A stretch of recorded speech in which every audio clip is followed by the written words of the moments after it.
KMA 907, Sacramento Police. Unit 99, are you in the clear?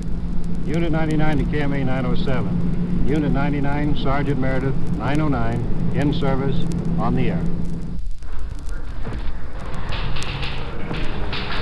This is Sergeant Dan Meredith of Unit 99 at Headquarters, Police Department, City of Sacramento, California. My detail is to ride in Unit 99, our tape recorder-equipped radio car, and to respond whenever the dispatcher transmits a signal to one of our other units on duty somewhere in the city. At the scene, we make the recordings which we provide for this program. Now, to tell you more about Unit 99, here is our chief, James V. Hicks, Sacramento Police. The job of a police officer is your protection. The cases you hear on this radio program are real cases. The police are real, the victims and the criminals are real. We are glad to provide Unit 99 and Sergeant Meredith so that you will hear how the police of a great city work night and day for your protection. Make no mistake about it. There are no actors on these tapes. They are real from beginning to end. Now to Unit 99 and Sergeant Dan Meredith on duty. We just came upon an accident at 29th and J. John involving two automobiles. One car is partially into the cleaning establishment. The other one is right against it at the rear. I don't know if anybody has heard. Let's get out and check it.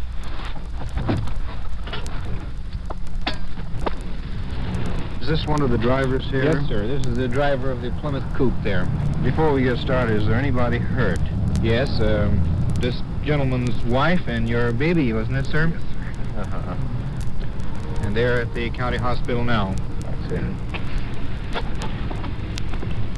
How do you feel? Where is your injury? On the knee there? Just on the knee right here. I got a lump here. I don't know. I can walk, but it hurts. Which direction were you coming? I was coming down 20, what was that, 30th? No, I was coming down this way. You were going south. down Yes, it's south, isn't it? south on 29th Street. Right. And the other car, which direction was it going? It was coming down J Street, which I didn't see. It was coming east on J. Mm-hmm. Now, I see this intersection is controlled by electrical signals. Right. Did you see the signals? Yes, I did. What color was the signal for you? It was green. And no doubt the other car went through the red. Is that your contention? Well, it's from what I can remember, because the impact was so quick and so fast, I didn't have time to even see anything. Didn't have time to even put on the brakes or anything. How fast do you think that you were going at the time? Well, making these signals going about 20, 25 miles an hour. Oh, Kaminsky, Sergeant? where's the other driver? I believe the driver of this car went to the hospital in the ambulance, as far as we know. Is that right? How serious was it? I don't know, Sergeant. I didn't even see them. They were loaded and just rolled out when we arrived. You didn't get a statement from this driver Not at yet. all? You going into the emergency and No, check I with went him? directly to the county. Oh, to the county. We're going to the county as soon as the tow cars remove the automobiles. Fine, we'll go with you. Davies, before we go out to county hospital to check with the other driver, do you have any witnesses on this? Yes, we did. We had a witness who was directly behind the Plymouth Coupe and the other car involved. Okay, we'll check with you out the county hospital. How do you do, sir? Do you have a driver's license? Yes, sir. Well, just lie still. Maybe we can get it for you. What happened out there, 29th J, tonight? Well, really, I was just going along, coming home, and I was driving along, and bang, that happened, that's all. Did you happen to notice the color of the signal light as you entered the intersection of 29th Street, sir? Well, I know that the signal light, I'm positive the signal light was open, that I should go. Have you been drinking tonight, sir? So I did have 2 drinks of cherry wine, and I had a couple of drinks home before I left. What time did you leave home, sir?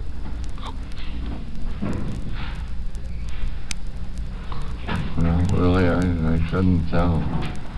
I don't know what time I left home. Okay, sir. Do you know what time it is now, sir? No, I know it's before too late. Have you any idea what time it is? No, I haven't.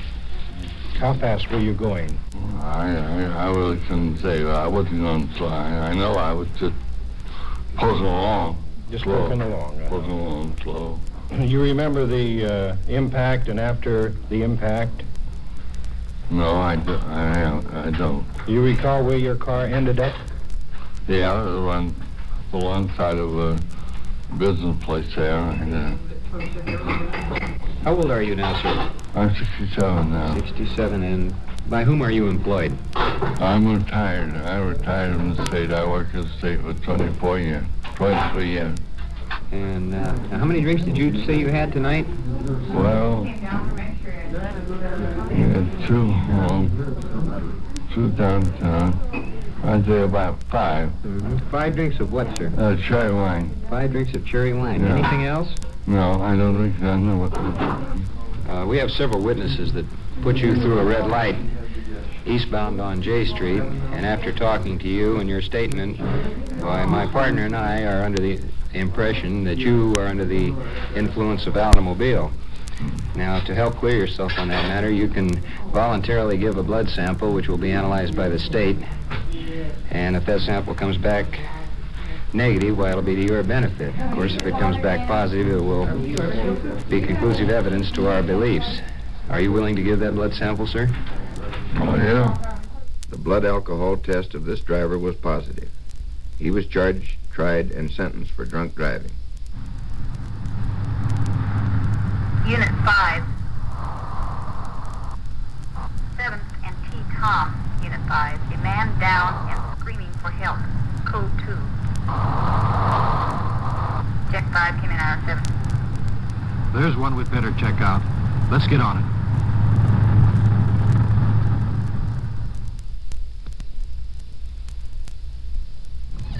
Unit, sir. There's a man down on the sidewalk. Let's get out. Hello, Yates. Harper. Hey, Sergeant. Order. Hey. What seems to be the trouble? He reeks with alcohol. Coat inside pocket is ripped completely off. How about his other clothing? Hey, boy. How's your head? How are you, all right? Look out, watch it. Hold it, Mac. We're with you. Take it easy. We're with you now. Who's with you now? We're your friends. Take it easy now. We're your friends. Take it easy. Take it easy, boy. That's all right. We're your friends, amigo. Where do you live, boy? Take it easy now. Hello, Zoe. Like Alexander? What do you got here? Don't know. Evidently, a strong inside pocket has been torn here. Looks like he might have been strong-armed. He has papers all over the ground here, purse and comb outside also.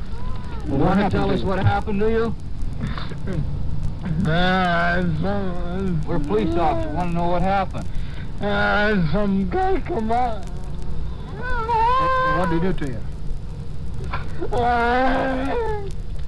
appears that he's quite drunk. I'd suggest taking him on down to the station and let the doctor examine him, and then, if necessary, why, looking for 6:30 and talk to him in the morning. If he's got a complaint on a robbery, he can't tell us anything now. No, he's no condition to talk now. However, it looks like he has been attacked. His clothing is ripped. They robbed me for my money. You know who they are? If I see him, I will. Well, were they colored fellows, Mexicans or whites? No, they were white. Okay, Now, I was drinking, no doubt about it. I mean, I was drinking about it.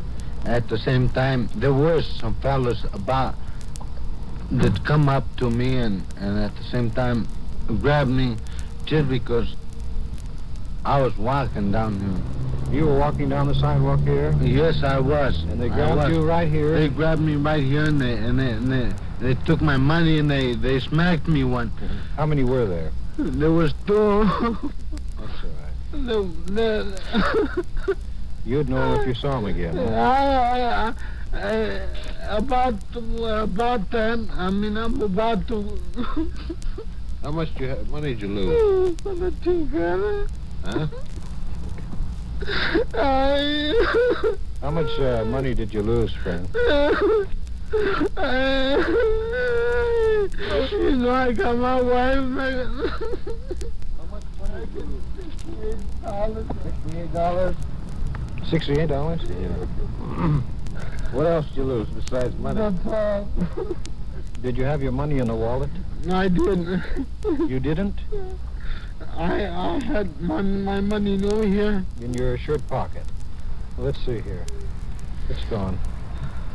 Okay, then, Harper and Yates will try to question him in the morning sometime. Yeah, we'll book him for the night. Keep him off the street. Take care of him. That was a very unhappy and incidentally a very sick young man. He made a common but unfortunate mistake, drinking and displaying money. He babbled something about his wife and baby and undoubtedly regrets he didn't spend the evening with them. He was held overnight for his own protection. Unit 99. 99, go ahead. 924 Radio 99. 924 radio, roger. Came in at 7. Sounds like an interrogation coming up. We'll check with the radio sergeant when we get in.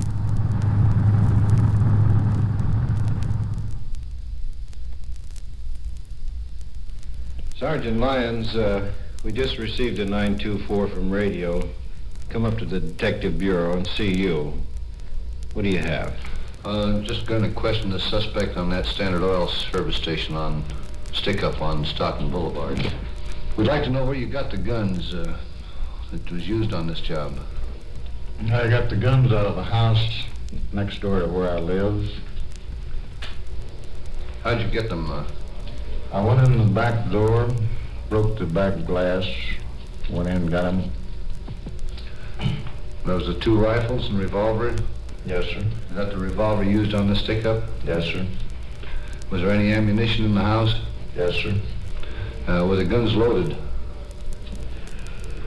To my knowledge, I believe one was. Which one? The rifle. Did you load the revolver? Yes, sir. Did you use the revolver at any time? Fire it or try it out? Fired it in the air. When was that? I was driving down the street. Shooting anything in particular, or No. just fired in the air? And after you got the guns, what'd you do? I took them in the house, went down to a used car lot, took a car out for a demonstration around the block, then the salesman was with me. Left the car for a moment to go to the office on some business, and I started her up and drove it off. That's how I obtained the car. That was the Black Thunderbird? Yes, sir. Where'd you go after you took the Thunderbird? I went back to the house and got my wife and took her over to a friend's house to leave her. Did you have when did you pick up the guns again, Jim? I picked up the guns at the house after I came back with the Thunderbird. What happened after you left your wife off the house? I went out and took the license plates off of a friend of mine's car, put them on this Thunderbird. I drove out to Stockton Boulevard to this new service station that had opened up out there. I went in, asked the man for his money. Did you display the gun when you walked in that service station, or just what happened? I walked in and the station attendant asked me if there's something he could do for me. I pulled back my coat. I showed him the pistol stuck in my belt and told him that I wanted him to open the safe. He opened the safe with one key, but he didn't have the other key. I asked him to give me the change out of the register on the island, which he did. How much money was there? Well, I've been told I didn't have time to count it. Approximately $40. And after you obtained the money, what did you do? On the way back, after I left there, I was on the way back to pick up my wife. I stopped at the grocery store and picked up a pint. I drove back over to my friend's house where I'd left my wife. Well, I mean, what did you do with the attendant after you'd taken the money from the register? Well, I put him in the restroom. Did you tell him anything? I told him to stay in there for 5 minutes. What else did you do? I stood outside of the door about a minute to see if he was going to stay in, and he did, and I opened the door, and I told him okay, and I left. Where'd you have the car parked? About a quarter of a block up from the station. That was the Thunderbird? Yes, sir. After you picked up the whiskey at the store, you went and picked up your wife? I went back to pick up my wife. What happened then? I opened the bottle. I think I had one drink out of it. And the next thing I knew, somebody was telling me to come out with my hands up. I looked out the door of the apartment, and there was a big shotgun staring me in the face. That was the police? Yes, sir.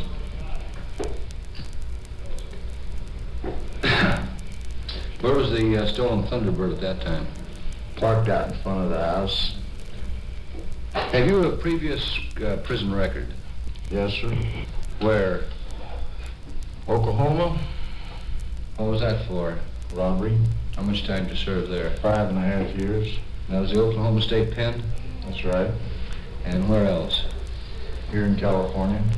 Where'd you serve your time here? San Quentin and Folsom. What was that for? Robbery. And where'd you fall from? Beverly Hills, California. When were you released from Folsom? July the 19th, 1955. You're on parole at the present time? I am. I have 4 months to go. You say you've been in the penitentiary 3 different times? No, I've been in twice. What I'm getting to now, how old are you? 40 years old. And how much time have you served behind bars? Approximately a little over 15 years. In other words, you went when you were quite young, is that true? I was 17 at the time of my first commitment. Well, now, what's this man charged with here? Well, he's charged with 211, that's robbery, burglary, ex-con with a gun, and car theft. What led you to commit these crimes? Well, it's a long story. It all goes back to November 1955. I'd gotten married right after I'd gotten out. As a matter of fact, I got married the 25th of July in 1955, 6 days after my release. And my wife's brother had a business up in Washington, which he wanted to turn over to us. So with the permission of the parole office, I was transferred to Washington. During the time from November until May of 1956, my wife and I ran this business, which consisted of approximately 14 hours a day. We went in the hole approximately $5,000. So after seeing where we couldn't see ourselves clear after 6 months, we gave it back to my brother-in-law, which we'd bought it on a conditional sales contract. So I came back to Sacramento, and after a few hard weeks of looking for work, I finally obtained a job driving a truck again. And during the time that I was driving the truck, I was getting bills, threatening letters from these creditors in Spokane. Then due to lack of season, November, everything was slacking off. Truck driving became a premium.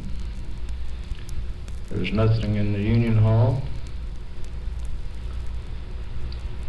So it started getting a little bit pinching, a little binding. Until that time, I'd laid off of drinking. I'd never once been picked up and questioned for anything. I was on the straight and narrow.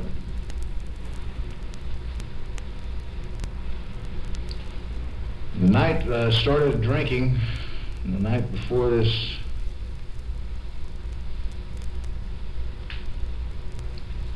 escapade that I went on, I was drinking pretty heavy.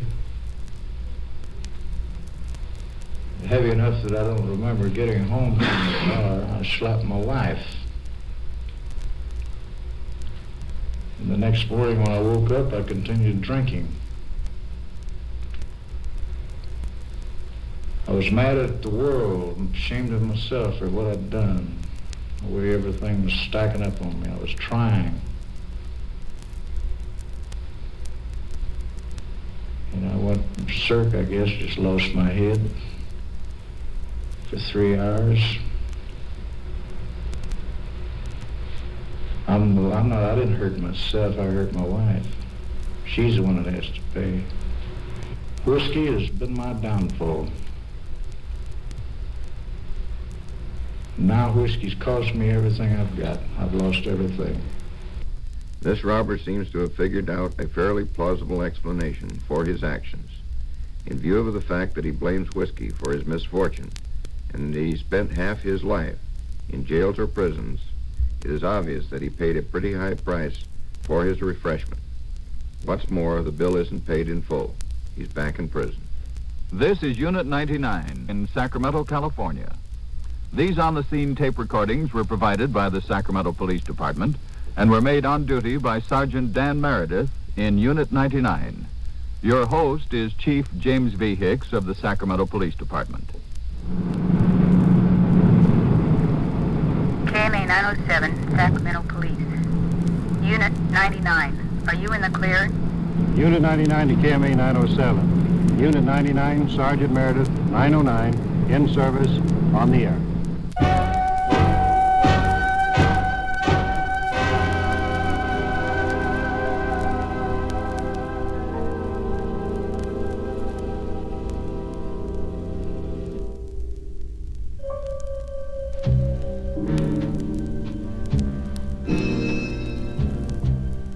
Unit 99 has come to you through the worldwide facilities of the United States Armed Forces Radio and Television Service.